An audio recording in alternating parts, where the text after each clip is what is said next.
Installing your new rack is easy when you follow these simple steps. First, you'll need some tools, including box cutter, tape measure, pencil, Phillips head screwdriver, a socket driver, power drill to drill your holes, and a spirit level. Check you have the correct size drill bits for your application. The package includes fixings for timber or masonry. If you're fixing a rack to a steel frame or any other material, check your local hardware supplier to make sure you have the correct fixings. Opening your box, you'll find the rack, associated fixings, rear tyre rest, and instructions. You'll notice there are different size fixings included, some specifically for the rack and others for the rear tyre rest. Let's get started. Take the rack out of the box, remove the end caps and then open it up.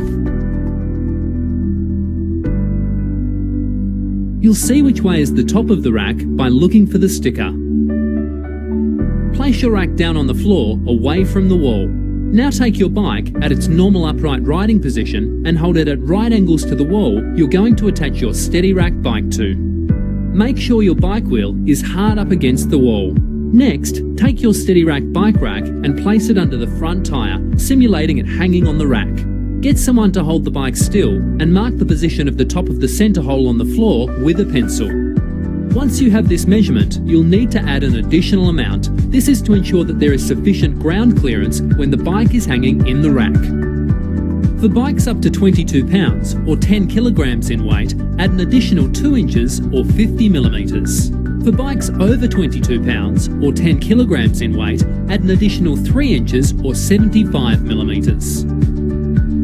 Ideally, you should have between 1 and 3 inches or 25 and 75 millimeters clearance between the back tyre of the bike and the floor.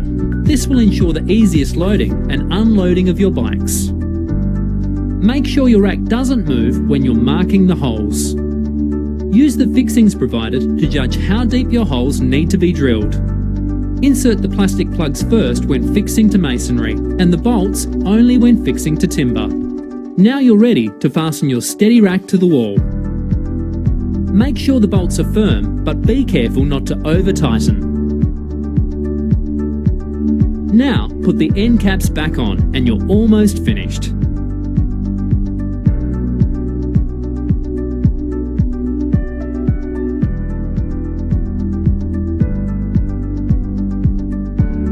All you need to do now is install the rear wheel support bracket.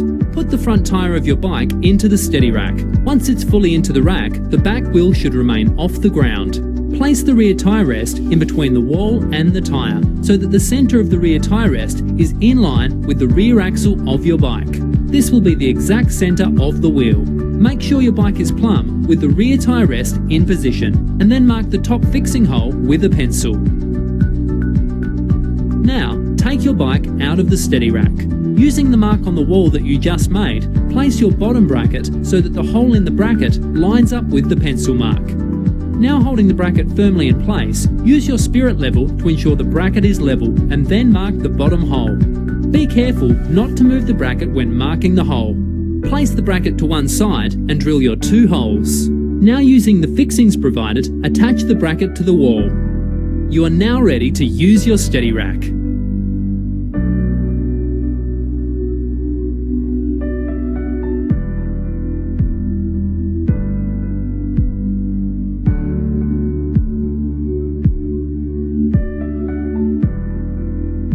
Over time, your Steadyrack may become loose. There are 2 tightening bolts located at the top and the bottom of the Steadyrack. Increasing tension on these will help to ensure your Steadyrack stays nice and taut.